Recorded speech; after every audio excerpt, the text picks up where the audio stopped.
hopefully today I'm going to question you as the audience to ask some of the manifesto items or part of the strategy items which perhaps haven't been spoken about by the other panel members.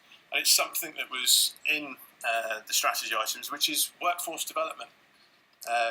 We see it as a key part of driving the sector forward, and that collaborative working that has been spoken about many times this morning. And I believe that we, as a team, which we all are, we're all part of the same team, need to work together to drive this forward. And actually, we don't need to rely on strategy items, manifestos to do that. We can just get on and do it, but we do have to work together to achieve that. So hopefully, I'll talk about that and you'll be engaged, but we'll see. So, we all know who this chap is. His quote: "Education is the most powerful weapon which you can use to change the world." It's a really powerful statement for me, and something that I really, really believe in. A little bit of education goes a long way, and I hope my story demonstrates how it has an impact on someone. So, as I mentioned, in Supporting Future and Towards an Active Nation, there was key mentions all the way through about workforce development and how we need to tackle that, and how the government, top down, will support that. Okay. We started looking at this before the general election was called, and some of the happenings that have been going on have slightly changed this, but I'll perhaps talk about a bit more about that in my workshop. But some of the mentions that are in there, they're really important. Sport and physical activity is a people business. It absolutely is, and that's not just the people that are coming in that are looking for physical activity and sports. It's also about the people that are working with those people to deliver that and making sure it's a quality experience.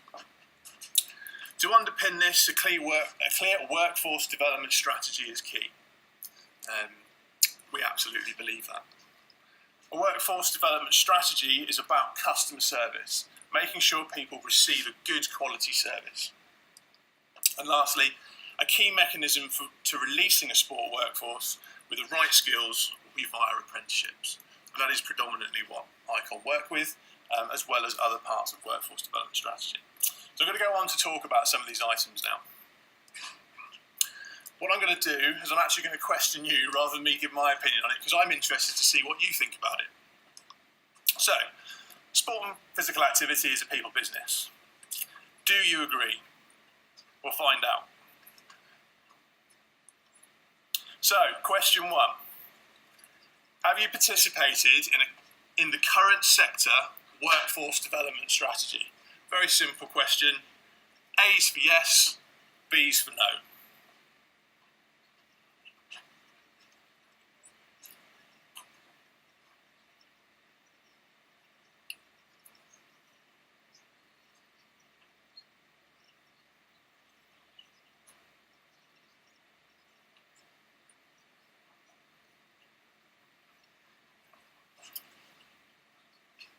So we've got some statistics up on the screen now.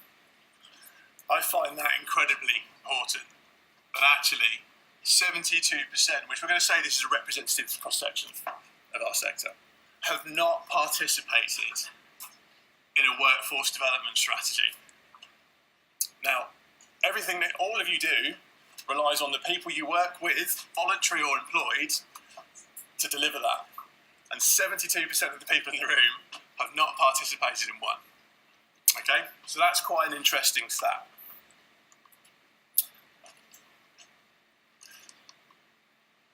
A key mechanism to releasing a sport workforce with the right skills would be via apprenticeships. Question two. Do you understand how to access government funding to support staffing development? A, yes. B, no. Vote again for me, please.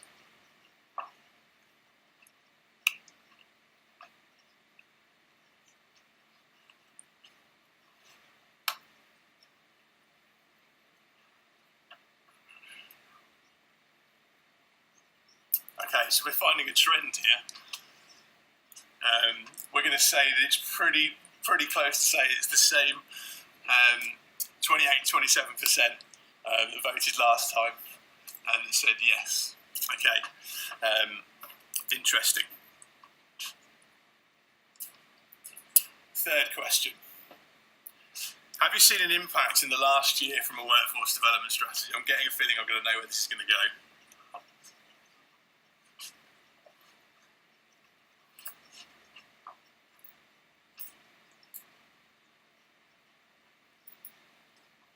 Ooh, slightly different.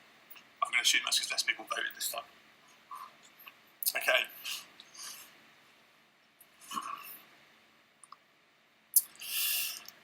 I'll put a little note at the bottom there. If you are part of that 18%, could you come and find us on our stand in the break periods and talk to us about what you're doing? Because the actual general perception out there is that it's not happening. We know it is because we're doing some of those bits with some of our partners, but we're not shouting about it. So it's almost becoming the forgotten agenda. If you look at our very first discussion this morning with Mike, it wasn't even mentioned. And actually, it's slap bang in the middle of both of those documents. And then this morning, it's not been mentioned necessarily directly, so it's been forgotten about. And we need to change that. As that team that I talked about, we need to get on and actually do it. Rather than waiting for others to do it, we need to start shouting about how we're doing that. And that's why I encourage you to come and talk to us, so that we can actually find a way to move that forward. And if you're interested in it and you haven't started it, come and find us, because we'd love to get this moving. And we think it's actually incredibly important.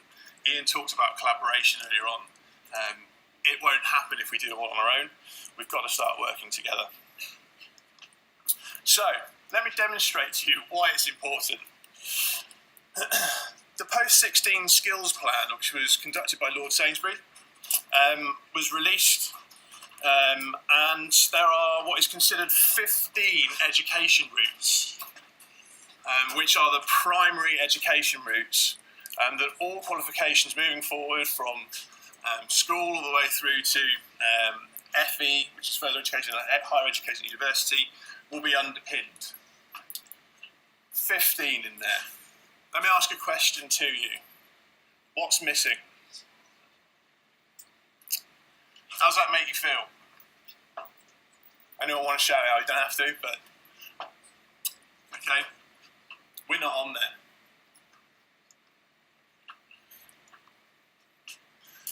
Sport and physical activity should be number 16 that's on there. If you look at the numbers there, this was conducted back in 2012, so I'm assuming this is going to have moved on significantly since then with the amount of apprenticeships that have been pushed through. 584,000 plus 2.3 million volunteers work in our sector. If we go back and look at the numbers on there, we've got masses of people that work within what we do. And it's not considered an education route. If you speak to people at Department for Education, probably about a year ago, things are starting to change, I will admit. Sport isn't considered a vocation or a career. They don't consider it something that you can go into. Now, there's loads of people in this room that all work in it, so there obviously is, but what we're not doing is working together and shouting about it hard enough to say, actually, we need to be part of this strategy. So it shouldn't be 15 routes, it should be 16. But it's not going to happen without us working together and starting to make a bit more noise about it and starting to get involved with it.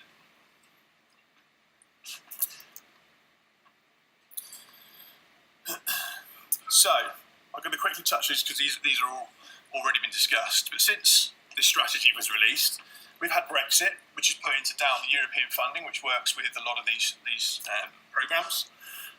Funding switches for FE and HE, so we've gone from Department of Business and Innovation and Skills to Department for Education, which is a positive sign, but it means that it's all put the agendas backwards. Merging of schools and FE, so there was two departments for education and funding, and then the skills funding, that's been merged. As I've mentioned, the release of the Lord Sainsbury report. Apprenticeship reform, which we're all suffering for right now, with the general election being called as well. It's made things incredibly hard to know what the future direction is. Trailblazing standards, which I believe Colin is here today from Sibsborough, who's been working with this and will tell you exactly how hard this has been because of the lack of engagement that we've got and unity on it. Employer apprenticeship levy, which came in the first of this month to be spent, and then the pausing of funding for small, medium enterprise organisations. And as I mentioned, the general election. All of these elements here are all working against that workforce development strategy. So what I'm sort of trying to get across as a message for that is that actually, if we know that some of these risk factors in here are starting to make that strategy harder, do we just need to get on with it and do it rather than waiting for funding and everything else to be there? And can we make that happen? Can we be a team? Can we work harder as a united front to make that happen? And I believe we can. So, I've got two more questions. After what I've just explained, and my humble opinion, are people concerned about how to access workforce development, access a workforce development in the future? Yes or no? And this completely torpedo the rest of my talk.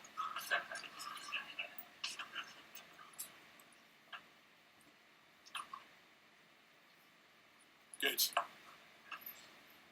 That's positive. We've got a majority. Good. Okay. I believe it's important, and quite clearly you do. The 30% of you that aren't that concerned about it, I'm going to think kindly and say you're already part of one, and you were part of the 28% earlier. Or it could be that I need to come and have a chat with you, and actually we could have a discussion about it. But we'll see. Okay. What does a workforce development strategy look like is something that I'm going to put back into to you, just to see what people have got out there at the moment. Our opinion at Icon is that it should be for everyone at every moment, all the time. Okay, no matter what your position, you should always be up for learning. Okay, but how can that be facilitated using some of the funding that's out there? And there is funding out there. Frontline staff development, there's lots of funding in terms of traineeships and apprenticeships. Future leader development in terms of higher education, apprenticeship degrees, student learner loans. There's huge amounts that can be accessed by that. Director training, all the way up to 7, 8 and 9. Again, there are grants out there that can be accessed for your organisation. And then board member non-exec training and development. Again, just because someone's made it onto a board doesn't necessarily mean that they are aware of what they need to do. I think Ian actually picked that point up earlier on to say that actually just because someone's in that position doesn't mean they have all the facts they need to make the decisions they need to make. So we think that training education is important to that. As I said, a true workforce development strategy includes everyone all of the time. As I mentioned, these are the funding pathways that you've got in there. Kind of doubled up on slides there.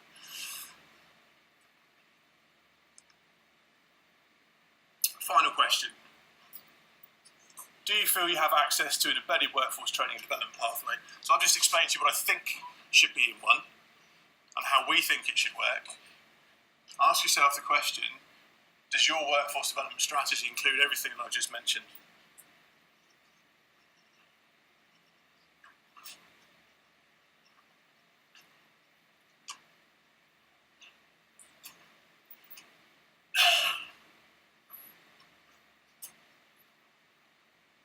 Numbers have been consistent all day, which is good. So it hadn't been, it made it really awkward to try and explain that. It's really good. I believe that we can do more on this front, and that we should look to better ourselves all the time through education. Everyone in here is here because you're passionate about what you do. Let's try and give people the skills to expand that so that we've got 4 or 5 times that next year in this room.